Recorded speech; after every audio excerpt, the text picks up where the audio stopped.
Well, welcome everyone to our Friendly Water for the World's chat. I was about to say weekly chat, but we're going to be changing the frequency now that we've had about a dozen of these chats now. Actually, this will be our 12th, and it's been fantastic so far. We're really, really excited with how much participation we've gotten from everybody, and we've gotten great groups every week.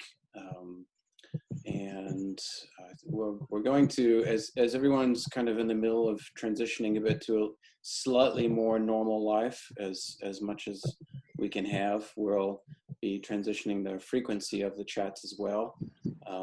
More on that to follow. We won't have one next week, but we will have one very soon, and I'll keep everyone up to date on when the next one is going to occur. Just some housekeeping tidbits. Usually I would say mute your microphone, but this week you really don't have to do that unless you want to, because it is really just an open chat this week. And you're welcome to kind of break in with questions when someone else is sharing something, or wait, or add a question into the chat window. However you want to participate, it's totally up to you. I just want to make sure everyone is aware that the chat's being recorded. We do post these through our website onto our YouTube channel. You can see all of our past links to our past events, and registration for our future events are on our events page on our website. As you do navigate to our website, you'll probably notice some changes here over the next 2 or 3 months, as we're going to be doing some updating, and things are moved around and new designs are put into place. You may hear my 2-year-old singing next to me, so if you have any questions where that sound's coming from. You can always contact me. I'm at will@friendlywater.org. Love to hear from you. Happy to answer any questions you have. And I note there at the bottom, it's a monthly chat. We're still working on the frequency, but we are moving away from doing this weekly. And so today it's me and everybody, and actually not much of me. So I reached out to several people before the chat to if they would be interested in sharing stories about their trips and their travels internationally, and working with communities and meeting people and what happens along the way. It's something we really don't talk about all the time. We often just talk about the project itself and the outcomes, and it's great to kind of get more of an experiential view of what happens when you're out on the road. And so hopefully, if you're not someone I reached out to beforehand, and you do have a story you want to share, and it can be anything, please feel free to jump in and raise your hand. I'd love to hear from you. And who we are experts in village scale technologies. We build knowledge and resilience. We activate community engagement. We embrace the dignity, strengths, and rights of all living beings, and we stand with the most vulnerable, which I think is even more important today than it's ever been. So that's the little housekeeping stuff to get out of the way. Like I said, I reached out to 5 or 6 folks to see who might like to share something. I didn't put any order in place. I felt just whoever was interested in going for it first is welcome to go first. And if not, I'll be happy to pick on somebody. I love doing that. But if anyone in particular, I'll just pick on somebody. Kathy and Wayne, would you guys be interested in sharing your story first? Sure. And if you just want to introduce yourselves to the group and your background, that would be fantastic. So my name is Wayne Beckwith, Kathy. and I've been multiple different things over my years so far. Right now I do things with mules and helping my son build a house, but I was a teacher for several years, etc. My work is centered on conflict resolution and mediation, especially in schools. But a highlight for us, of course, is working with Friendly Water for the World as well. So our Friendly Water for the World experience started kind of in conjunction with a philosophy that we have, and I'm going to talk about a little bit. But we think it was about 2012. We went to Pacific Lutheran University, Wang Center, and there was a water conference there. And lo and behold, David and Dell were there with a display, and we got interested. So subsequent to that, we went to the training in Anacortes and got excited about helping somewhere. And one of the activities towards the end was they had a big map on the wall and part of the facility there. And they said, go stick a pin on the map where you'd like to serve or do something. And so that kind of got us interested. I'm not sure if we stuck pins. I think we probably did stick some pins.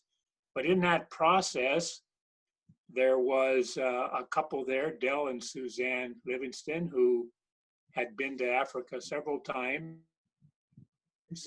And they invited us to sit down and chat. So we did. And we ended up volunteering. So here's a picture of the four of us. Once we got there, we were there. I think this was taken in Kisumu in Kenya, of Del, Suzanne, Kathy, and I. So we went along as helpers. And part of this whole thing for Kathy and I and our family, we have kind of had a philosophy of, you know, the professors get a sabbatical, and we thought, you know, why should they be the only ones that get a sabbatical? So every 7 years, we've kind of planned with our family and taken our kids when we had them home. Now they've grown up and aren't at home as often.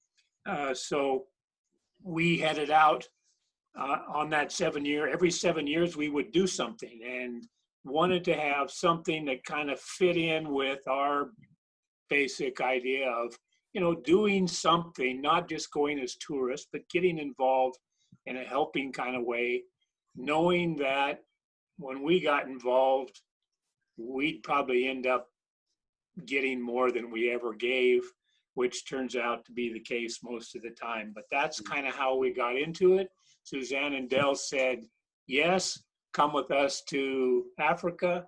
And we had never been. We had been to India several times and off to American Samoa, but never been to Africa. So for me, it was a little bit, yeah, boy, that's a stretch. But having Suzanne and Dell along made the transition for us easier. So there were a couple of things right away that attracted us to Friendly Water. First of all, the idea that there is need, but the whole philosophy is working alongside and being a part of others who are working, you know, on their own in that area too.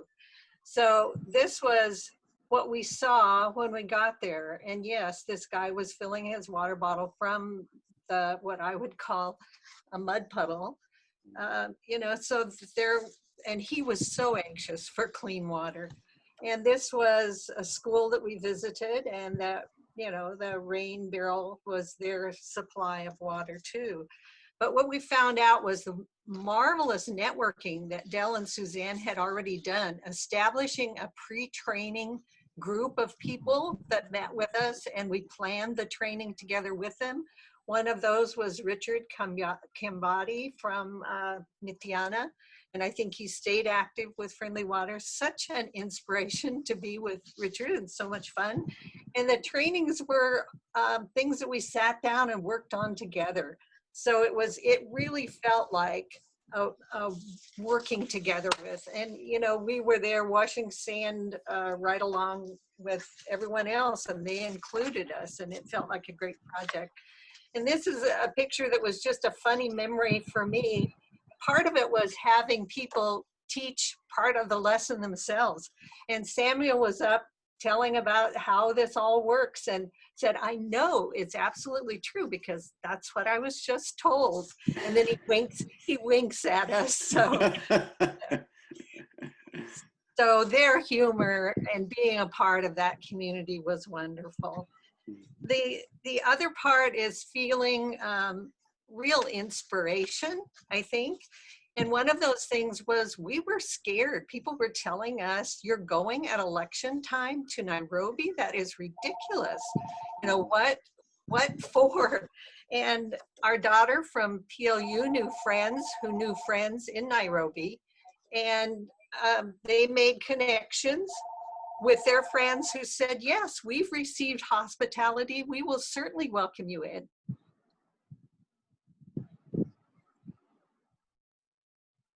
Uh-oh.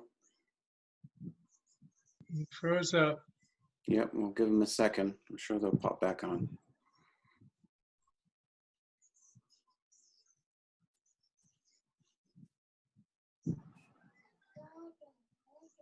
Got to get people back to work so the internet can catch up with everyone.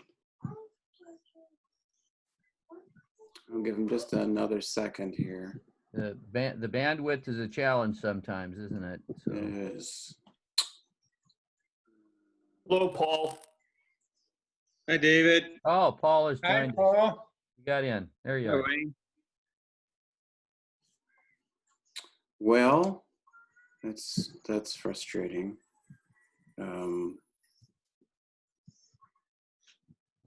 Well, we can come back. We can come back to them, sure. So was that Paul I just heard pop on there? Yeah. Paul, would you like to, we were just hearing from Kathy and Wayne, and their internet connection doesn't look like it's, looks like it's playing up a little bit. So would you like to share your story or stories? Sure, I'll give it a shot. This is my first Zoom call, so I guess you can see me. Yeah, it looks great. Yep. Yeah, Okay. fine. Sounds fine. Yep. Yep. I had to kind of figure out what things to push on my phone here. Right. But yeah, I got to go down with Wayne Madrid with great opportunity to go to La Paz, Bolivia, and we back in November of 2018, and Wayne had set that trip up, but he was on the road prior to it, and the amount of prep work that was done prior to our arrival was kind of close to nil in terms of buying things. But Emma Condori with the Quaker group down there had set up a location, and the attendees, and Wayne, I can't remember exactly how many we had, but it was like 28 maybe. Somewhere in there. Yeah, it was quite a nice group, and he and I hit the ground running in La Paz, which is like 12,000 foot high city, on a scavenger hunt to get everything ready in 1 week to teach the biosand water filter casting class, and that included finding and validating a vendor to make the molds. And so the days were quite long, but quite interesting. And we got to know the city and ride all over in the gondolas. They, what did they call those? Do you remember the name of those? Our sky. No, the gondolas to me. Anyways, it was kind of like a giant Disneyland as far as that goes. But it would have been almost impossible without an escort, Emma taking us around and doing that. But in the end, we acquired all the materials and taught the class and had a very rewarding experience. Oh, yeah, I sent about 5 pictures. So there's the pictures of La Paz and the tramways. And they were very efficient in getting you across the city. Otherwise, you're stuck in cabs and these colectivo type buses, which you had to change multiple times to get across the city. And that's a picture of the hill that they closed the road to the gate to the small churchyard where we did the workshop. So the sand materials for the biosand water filters and the concrete had to be carried up that hill by hand in like sacks and buckets by the students.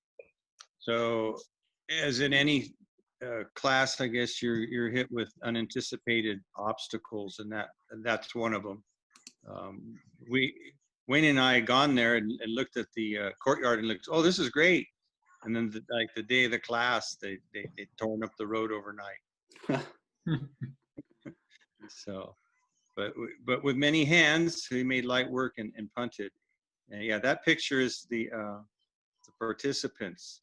And there were quite a few of the participants were environmental engineering students from El Alto, which is the higher plateau above La Paz proper, where the airport is, and almost a whole nother separate city and separate communities. And so they were commuting an hour or so in the morning and evening just to get to the class. Mm. And so everybody had super long days, but it very rewarding. I don't know, anybody have any questions or? I've got a question for you, Paul. Were there any particular challenges aside from the road being all torn up? I think that's one thing doing field work. You always have to expect the unexpected. Something's going to happen that you don't, you can't get a particular bolt or a particular sand or whatever. Did you have anything like that? Oh yeah, the list is quite long. There were a lot of compromises. So we were, on a scavenger hunt for the materials using a foreign language in a foreign place, and a city of I don't know how many millions of people, 10 million, some or more, and finding the tarps. We compromised on a tarps we had sewn together, which quickly ripped open as they tried to fold the sand and cement. That would be one good example. There were a number of things that just took multiple trips back to have them made. We had the sieves, the carpentry work for the wood for the sieves made, and so you had to go there and negotiate what you wanted, get a contract kind of, and come back for them and pick them up. And we were doing that multiple times and with multiple things, ordering the sand materials, or just finding the right sand was quite a goose chase. And we actually ordered it from El Alto when we probably could have got it down the street if there'd been a little bit more legwork done up front, and better communication. So, I mean, in the end, everything worked out, and we actually manufactured and installed a working biosand water filter in the one of the classrooms there at the church before we left, and had it tested, and that was very rewarding, to see that water flowing through it. But we also had a couple of the filters didn't come out of the molds without some occlusion in the tubing, and so they weren't functioning. They weren't dripping the way we wanted them to. So there were a lot of successes and failures. Overall, it was a great success, but there certainly were frustrations in finding the materials, and I have to go back to my memory from a couple years ago to think about each step. But we were spread pretty thin and running all over town all day long for that first week.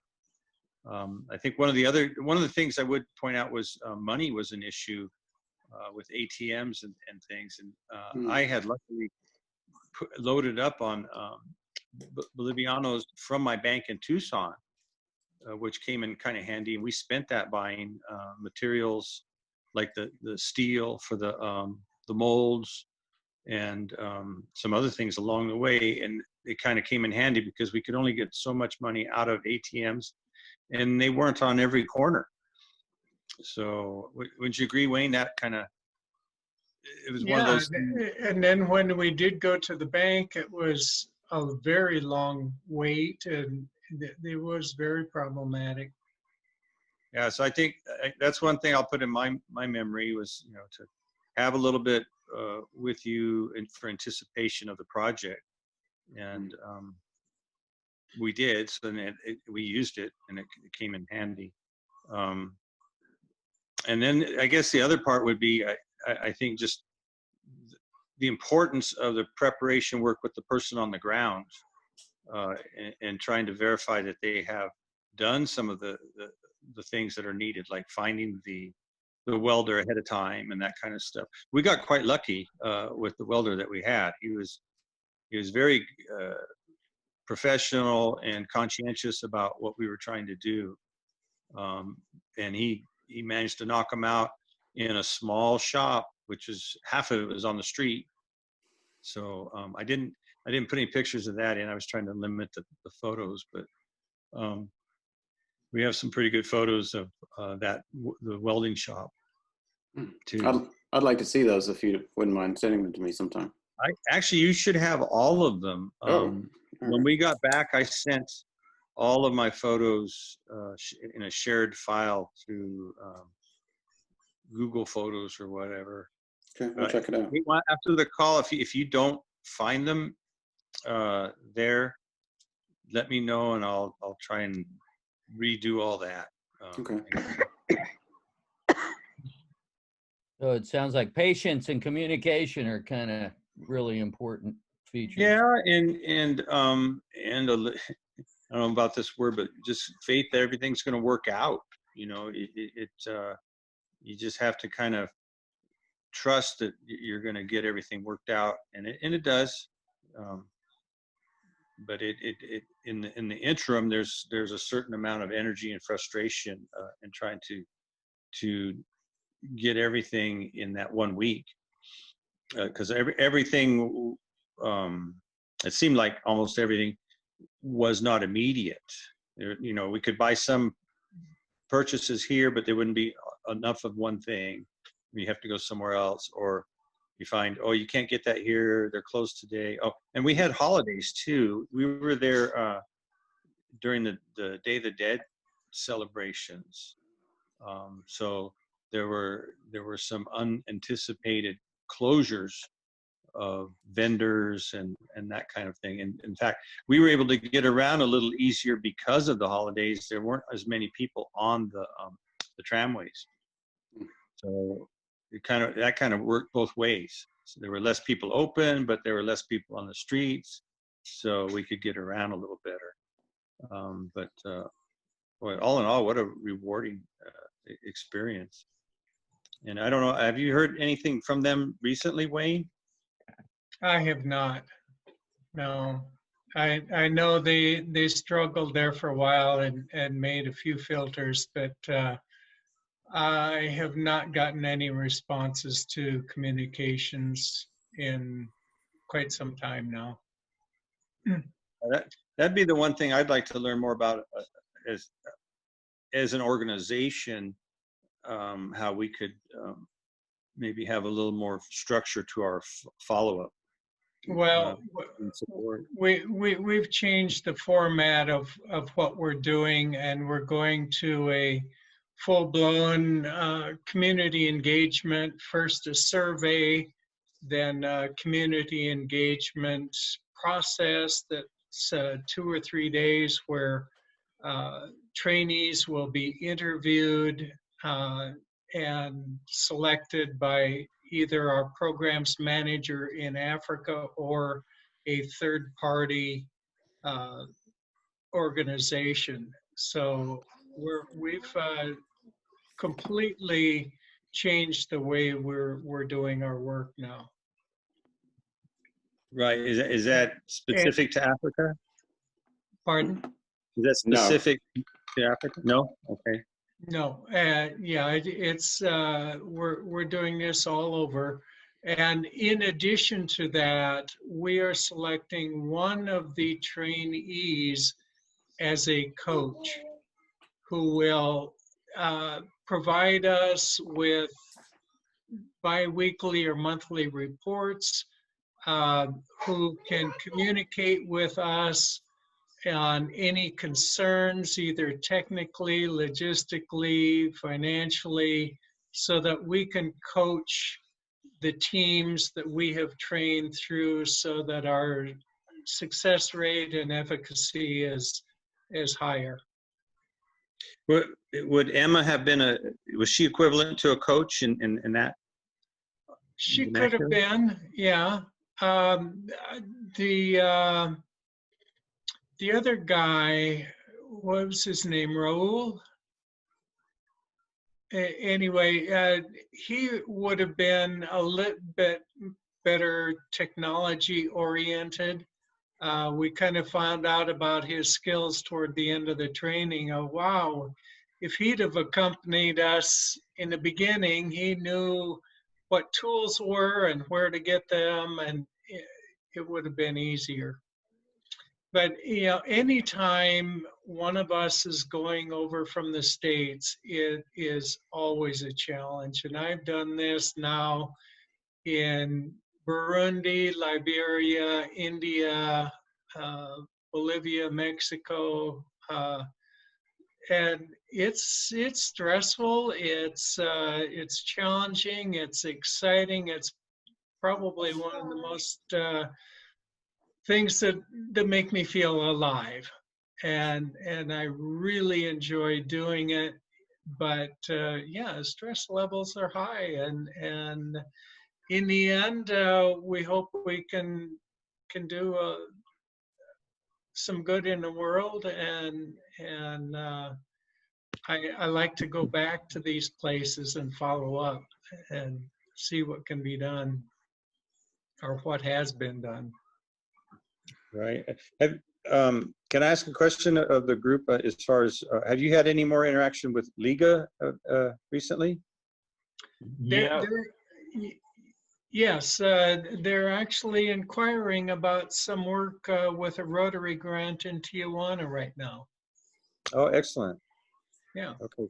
I actually went down twice to La Paz with the Flying Doctors for Mercy. Not La Paz. I mean El Fuerte. Sorry. El Fuerte, yeah. Well, get my brain mixed up here. But yeah, El Fuerte, and that was quite rewarding. They actually were setting up a location to make the filters in town. So, Yeah, very successful. What seems to be what's going on in El Fuerte, and we're hoping that this Tijuana project works out. It looks very exciting. very cool. Anybody else have questions for Paul? What was the source of water that was being used to filter? The municipal water there, and La Paz is built in a basin, a giant high altitude basin where they've covered up almost all of their natural aquifers. So the roads are built over rivers, and they're also built over sewers. And in some cases, there's not much difference between the two. Where we stayed with the host family, we would cross a little bridge that had running water in it, and it was a good part effluent. So the quality of their municipal water was pretty questionable, To say the least. Yep. Okay. That's the case in this country too. I'm wondering if we need to be working on biosand water filters for places like Flint, Michigan. Yeah. I wanted to take a second, if we could, to pivot back to Kathy and Wayne. I know you guys were cut off. I don't think you were finished sharing. At least I hope you weren't. Kathy, if you're able to continue with what you were saying. Yeah, thank you. My apologies for that disconnect. I did want to tell you the story of this young man, Bashir. We were setting up for the training in Mbale, Uganda, and he lived right across the street from it. And maybe as a young boy would, with curiosity, wandered over and watched for a while. And then he asked, "Can I come work? Can I do do this. Well, how people know to say to a young boy, absolutely, come. I don't know, because I think a lot of places that I've been would say, no, no, no, our registration is fixed. You know, it's for adults. But he came. I hope that doesn't disconnect again. He came and worked with us all the way through the week. And then at the end of the week, when we were back putting some things away, he came back over and asked if we'd like to. Yeah. Rats. Mm. Right at the punchline. Okay. Well, we will hear the end of that story, I promise. Mary Lou, would you like to share? I know you have quite a different kind of story and experience to share, so it'd be great if you could tell us about that. Thank you, Will. I'm Mary Lou White, and I'm Lance. And we live in the mountains of Southern California. And our involvement with Friendly Water was to attend the biosand filter training in Anacortes at Quaker Cove in 2018. But our international experience working with community was in Mongolia in 2016. I'm retired from the County of San Diego as an environmental health specialist. And a big part of my job was regulating public water systems, backcountry facilities that work with wells. And I, at that time, I was a pollster, and now I'm retired, and we're both volunteering a lot. So Lance and I took a class offered by our state park in archaeology, and then we were given the opportunity to go to Mongolia, to go to a sister park with ours and do archaeology. And there are a myriad of stories that we could share, but what comes to mind is that when we got there, our luggage did not arrive with us. And this is something that we had prepared for. And so we stayed at a hostel for the first 2 nights. And then we took the Trans-Mongolian train out to research camp, and our luggage never made it. So we had to scramble, and this was sleeping bags and hiking boots, and this was everything that was going to sustain us for a couple weeks. So we had to hurry up and get as much as we could, but the team that we were a part of was so generous, including the owners of the hostel. And so, as one of the previous speakers said, it can be stressful, but you have to trust that it's all going to work out. One of the things that made such an impression on me is once we got to research camp, one of the first things we did was get a lesson in how to use the bathroom, because it was different. And at research camp, it was actually pretty good. It was a composting toilet. And the method was you pee, when you go in the outhouse, you scoot to the front to pee, and you scoot to the back to poop. And if you poop, then you use the dried horse dung to cover it up. And so there are local protocols to be observed. Making sure that we had adequate filtered water for our own needs, because there wasn't potable water available for us at research camp. And I'm grateful for, oh, by the way, our luggage finally did reach us after being out there 5 days. We were in a very remote part of Mongolia, just north of the Gobi Desert, and this van pulls up with our bags. It was incredulous. It was like Christmas to have our stuff with us. But couple of the things that I took with me were photographs from home, of the children in my life that I care so much about. I took a MP3 player with me that has my music on it, because at the end of a long field day, and we were exhausted, it was hours out in the field doing archaeology, and to listen to my music And I also am a caffeine addict and I need my afternoon cup of coffee.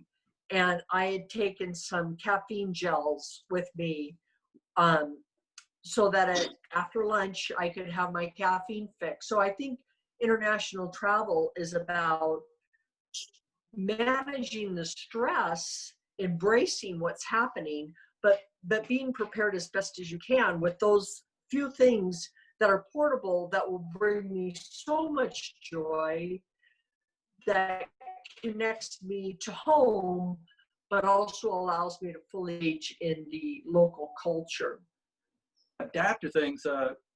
We went out to the field maybe an hour and a half in these Soviet era microbuses that had 12, 13 people in it, and they were all padded. So no seat belts, but between all of us and the padding, we were just like one group. And this was maybe half Americans and half Mongolians. And we had little cheat sheets to talk on specific scientific stuff. But the end of the day, we were just heads on each other, and the Mongolians would be just singing a melody. Their music was just soothing at the end of the day. It was a real joy, the traditional songs. And at the end of we were out at research camp for about 10 days. And at the last day, they presented the goat. And then later that night, the goat showed up on our dinner plate, which might be a little unnerving, but recognizing that it was a real honor and sacrifice for them to do that for us.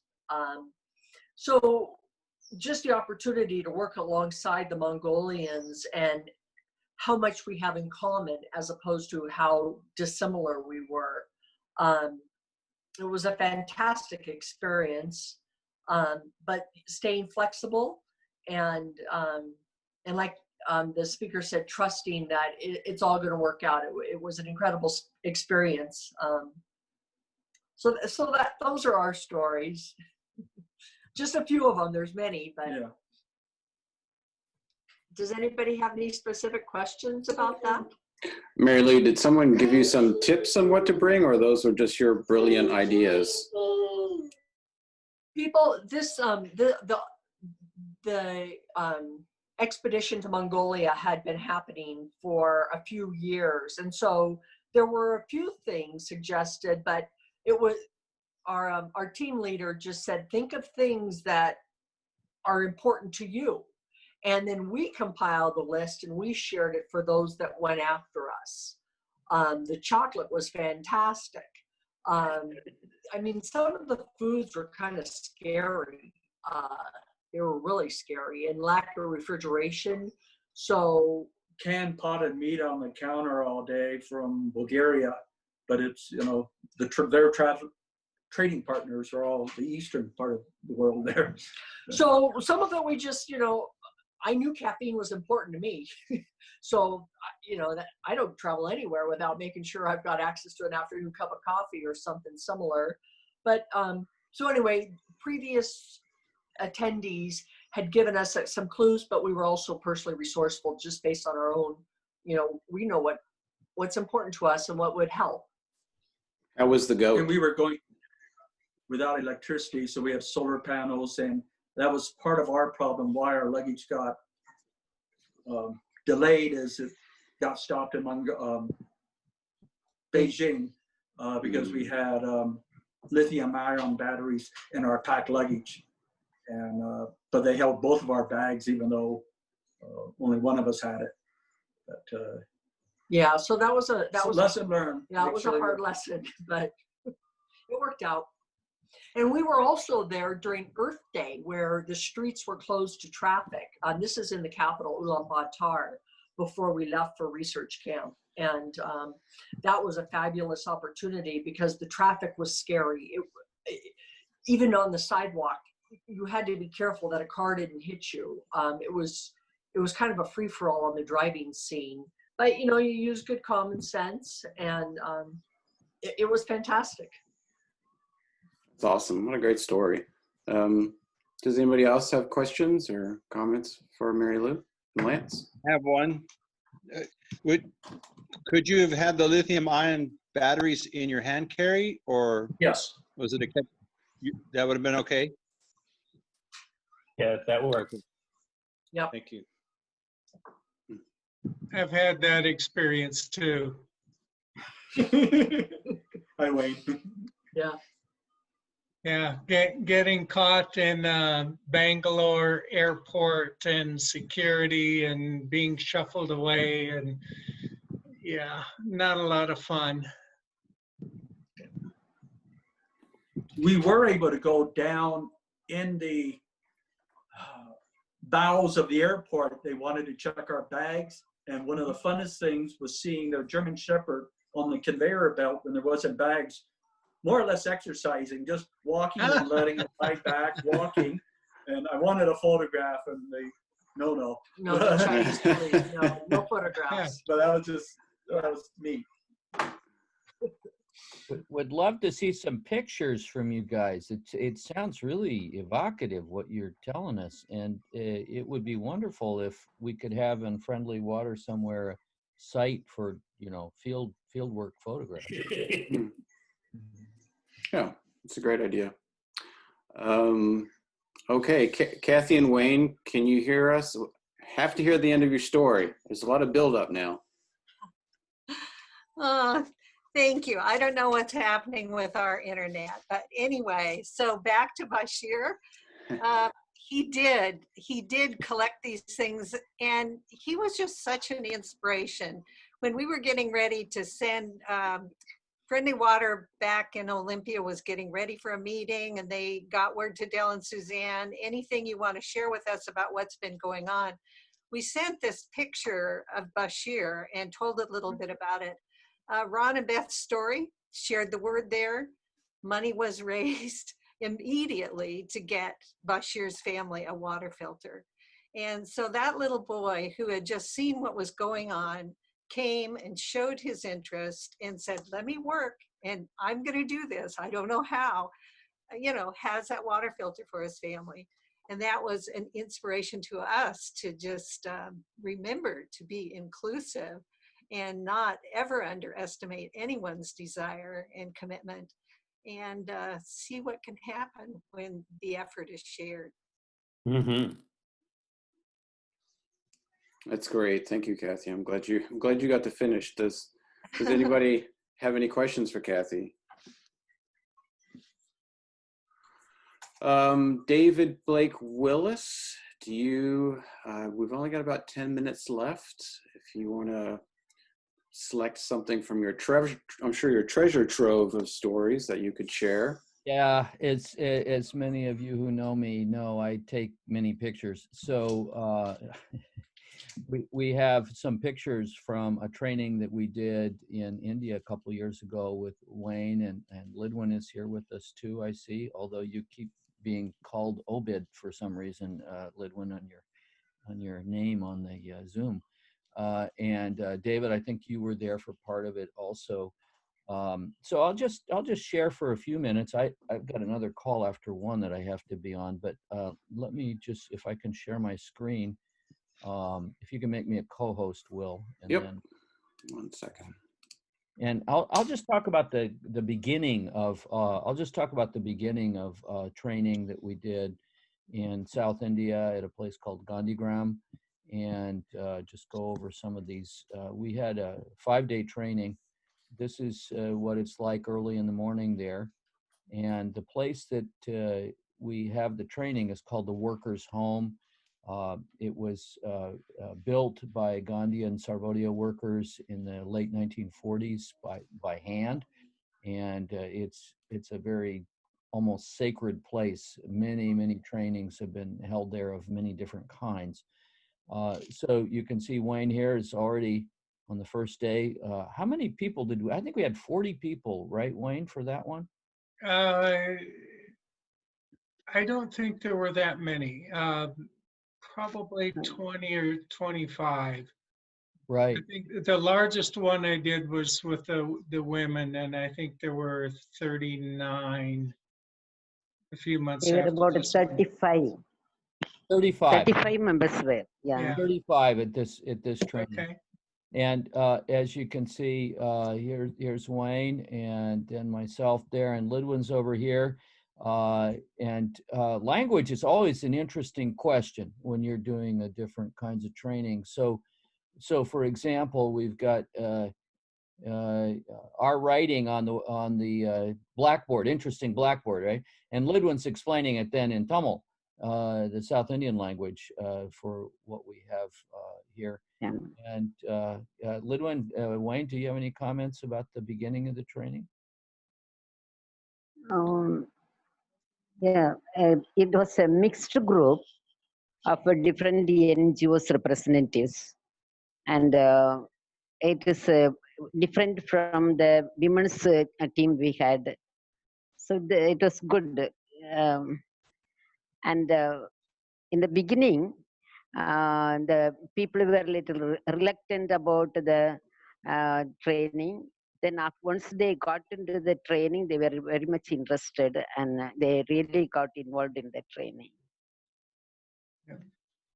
This was also the training where we met Ajmat and Binyamin, our prominent trainers in the north of India right now.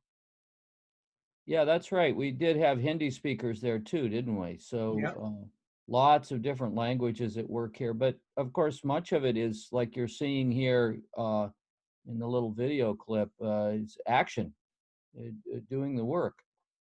And much interest in seeing what the result is going to be, making the filters. What were the, Wayne, were there some challenges that we had with getting different types of sand and all? I was trying to remember about that. I don't Yes. think so. I mean, sand is a challenge in India now because of the limit of taking sand from riverbeds. And what is commonly referred there as to the sand mafia. Price of sand has tripled over about a 1.5 year period. I don't know what it is now, but we had quite a diverse group, and it was a lot of fun. Yeah, we had some travelers. I think there were Canadians who were with us too, right? And I think there was a German guy. Yes. Yeah. Well. Yeah, and the Wolfgang was there at that training, I believe. Right. And then in the evening, we had David doing a talk story. What did you talk about, David? Do you remember?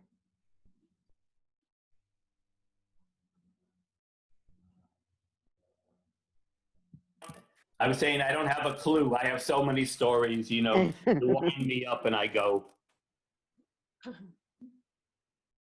And we did have some humor there too. I noticed earlier there were some comments, I think, Marilyn, on humor in the situations that you're in. And we had quite a party the last night with dancing and everything. It was a lot of fun. So, well, I'll stop it for here. We got 5 days like this that I could share at a different time. But India presents some special challenges, I think, compared to Bolivia, Latin America, or, you know, Africa, different place in Africa. I guess one question I have now is what's going to happen with this coronavirus? It's certainly spreading in Africa now, I understand. I don't know a lot about it. Latin America is really in trouble from what I hear. I think, Connie, I think you know quite a bit about this. I was on a call with Inamul earlier today, and it's spreading in India as well, especially in Tamil Nadu, which is where he is located. They've had a doubling of cases in about a week. And they're seeing more cases occur in Western India at this point. Yeah, Maharashtra, Mumbai are really challenged. And Gujarat too. Is that right? Lidwin, how about your side? Do you have is the virus affecting you all there? Yeah, it is increasing. As days go, in the beginning it was very few, but now as days go, the people from other states are coming in, especially people from Maharashtra, from Chennai. Chennai is more affected very much. So the people, those who come from Chennai, they carry the virus. And now in my place, that Kanyakumari district also, we had limited, but we are closer to Kerala. And Kerala, they have brought it into control. But in Tamil Nadu, in Kanyakumari, since the people are coming from other states and districts, it is increasing day by day. And they are thinking to, they have cancelled the 10th standard annual exam. And they just announced just all pass. And now the fifth lockdown they are thinking to have, but the state is not willing. But the people, the public, they want to have the fifth lockdown, so that it will, because to stop the increase of the virus, disease. So they are thinking, but the state government is reluctant, and because they have spent a lot of money, because economic problem also. So they say just you live with the virus. You just try to learn how to live with that, and it is better not to have the fifth lockdown. So another thing, the central government is not giving the permission to have the fifth lockdown. But if it would be better if we have another lockdown, so that it will be little, it will give a control of spreading. So my adopted sister, Satya, is the leading neonatologist in Tamil Nadu, perhaps in all of India. And she has a hospital in Chengalpat, just 1 hour south of Chennai. And she says they currently have 200 cases. Now, her hospital, to give you an idea, there are more births in her hospital per year than in the entire state of Washington, just in her hospital. But she says they now have 200 cases, and they're out of hospital space. They're out of equipment, and they're out of hospital space. Now the patients are recommended to go to the private hospitals, but Yeah. it charges more. Yes. Well, it sounds like it's going to get worse before it gets better.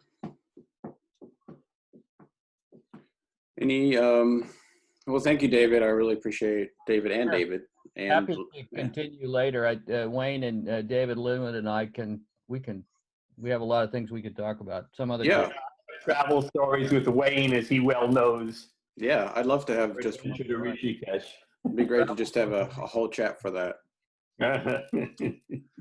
Okay, well, we're right up on 1 o'clock. I know at least a couple of people have got other meetings to go to, so just wrap up with some. Now, I don't know, Will, if folks want to stay on and hear that travel story, I could do it. I don't know what your arrangements are. That's fine. If so, for anybody, you can leave, but I have a good story, a good travel story to tell. Absolutely. So for folks who do have commitments, thank you so much for attending. And for those who want to stick around for just a little bit longer, believe me, I'm sure David can regale us with. I'll just give one story. Okay, just the one. All right. Bye. So bye-bye to those who can't stay. Thank you. So Wayne and I, in 2014, Friendly Water was invited by another organization to do 2 trainings in India. And I have a long-standing, I've been running back and forth to India for 43 years. I sort of adopted family from there. I have an adopted daughter from Mumbai. And so they said, you put together the teams for this. And I said, fine. And the first person I chose was Richard Shambati from Uganda, because I kept on saying, why do we always bring the Americans? He's worked in 50 villages already. The villages in Uganda don't look all that different from villages in India. He can do the training perfectly fine. He'd never been out of Uganda before, other than Kenya, and he was ready to go. And then I invited Wayne and his son Noah, Now, Wayne had never traveled anywhere at that point. He didn't have a passport. He'd never been out of the country. Wayne comes from rural Minnesota. And when I met Wayne in 2012, he was very silent. He was a very silent person. He's changed a lot. I mean, the changes in Wayne are just in what Friendly Water has done to Wayne, for better or for worse, is just extraordinary. And his 12-year-old son, Noah, had probably built 40 biosand filters by then. I said, you know, and we're going to be working with youth in India. Why not we bring a youth with us? And so Wayne said, oh, I can't go to India. I don't have a passport. I don't have a visa. And I said to him, Wayne, first of all, you need to understand that there's only really 2 places in the world. He comes from a little town called Yelm in Washington. So I said, there's only 2 places in the world. There's Lesser Yelm, that's where you live. And there's Greater Yelm, which is everywhere else. So Seattle, New York, India, you know, it's just all Greater Yelm. And he said, but I don't have a passport. So I said, get one. I said, I don't have a visa. I said, get one. Well, we did. And he'd rarely been on a plane. I don't think his son had ever been on a plane. Got on the plane, spent our 25 hours making our way to India and New Delhi airport. And all planes in New Delhi usually land about 3 a.m. And so we got our luggage. Luggage wasn't lost. 3 a.m. And we had to wait for Richard's plane, which came in at around 7:30. So it was about 30 hours before we really hit the road. And I had to explain to Wayne, I had sort of plotted the journey. I've been to Rishikesh before, but nonetheless, all journeys have their interesting parts. So Wayne, we're in the southeast corner of the city, southwest corner of the city. Our bus to Rishikesh leaves from the northeast corner of the city. But luckily, since I've last been in New Delhi, they have a new metro system. And I'm a New Yorker, what's a subway? You know, big deal. He'd never seen a subway. Richard certainly never seen a subway. And the airport is the terminus. So I pushed them all onto the train. We all got seats. I said, now hold your luggage, and for whatever reason, don't stand up. And by the second stop on the train, there were more people on the train than in the entire city of Yelm. And then it got more crowded. And I said, you just sit there, I'll tell you when you have to move. An hour and 15 minutes later, and meanwhile the train is going up over things, down in tunnels, whatever. The metro is actually quite wonderful, if you like that sort of thing. And I said, now, next stop is ours. And so we got out. I pushed them off the train, which is really quite a thing to do on an India metro, off the train, walked down the stairs. I said, now, I gathered them all. I said, when we get down the stairs, there's going to be a bus stand with 500 buses in it. And our bus does not leave from this bus stand. They didn't quite understand that, but I knew that. So we got down. I said, now walk this way around the edge of the bus stand. And as we're walking with our luggage, 6 18 or 19-year-old young men yell at the top of their lungs, Rishikesh? And I put up my hand and I go, Rishikesh. And they come running up to us, grab our luggage. They didn't even ask. They just grabbed our luggage, put it on their heads, and started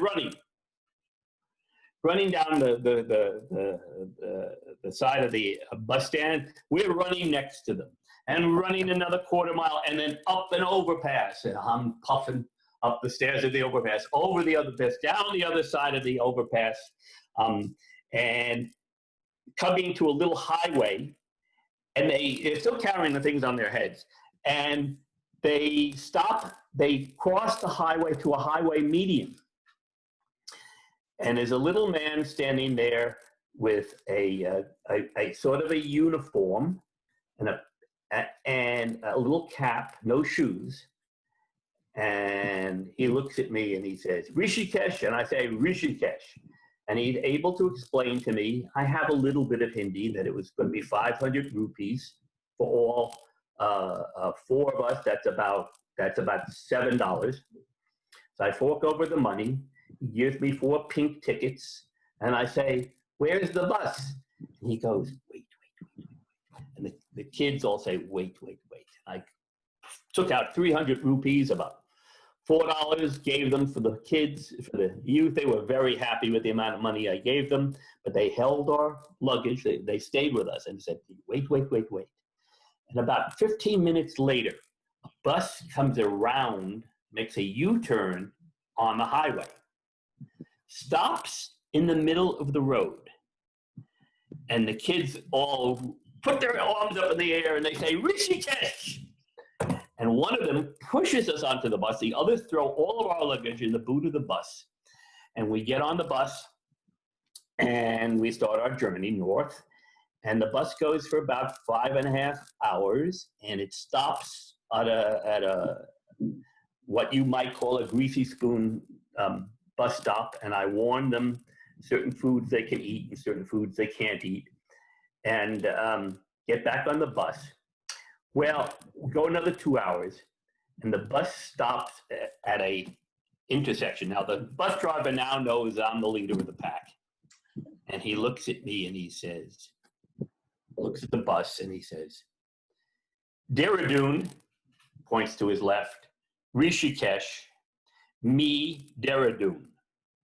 Ah, the bus is not going to Rishikesh. It's going to make a turn to another town, which I know very well, by the way. And it means we're going to have to arrange transportation for when he stops the bus to make the turn. He makes the turn, stops the bus, get off. Some guy gets off with him and starts throwing our luggage out of the boot of the bus. As it turns out, he threw somebody else's luggage out as well. That person lost their luggage, I'm sure, because the bus immediately drove off and it wasn't ours. And as soon as we got off the bus, I kid you not, a motorized surrey with a fringe on top drives up. And the guy looks at us and he says, Rishikesh? I say, Rishikesh. And I say, how much? And he says, 500 rupees. Now, I don't know what it's supposed to cost, but I say, 200 rupees. He says, fine, get in. But before we could get in, 2 more surreys with a fringe on top drive up. The drivers get out and a big fist fight starts between the 3 drivers. Apparently, this guy was poaching on their spot. Well, I look at my team and I say, throw your luggage on this one and just get in. We get in and the guy breaks away from the fight and drives away very quickly, leaving the 2 other surreys with a fringe on top, bewildered. 20 minutes later, we get to Rishikesh. Well, now Rishikesh is this holy city with lots of meditation centers. And I know that we're going to the meditation center where the Beatles used to stay. But Rishikesh, the Ganges River flows down the center of Rishikesh, and we're on the wrong side. All right, so we get off the ferry with the fringe on top. I give the guy his 200 rupees, and I said, how do we get to the other side? And he points to this guy who's got a hand-drawn cart. And I talk to this guy, and he'll take our luggage there and lead us there. And he says 200 rupees, and I say 150 rupees. I was being generous. We throw our luggage on the cart, and he starts running down the hill, literally running down the hill with his cart behind him. So I said, come on, guys, we're up 42 hours already, 43 hours straight. We're running down the hill after him, and there's a beautiful suspension bridge over the Ganges River in Rishikesh. But there is no, it's only foot traffic. So we can get across with the cart, but there's no cars that can go across. I later learned how you could take a car 45 minutes around to the other side of town. Over the bridge, now we're in old Rishikesh, which is half sort of underground, old grotto, shops that are 1,000 years old. And we're walking our way through them. About a quarter mile down the road, we're passing one ashram after another. And I said, don't worry, it's the last one. And we get to the last one, and there's a big sign above the street. with our pictures on it.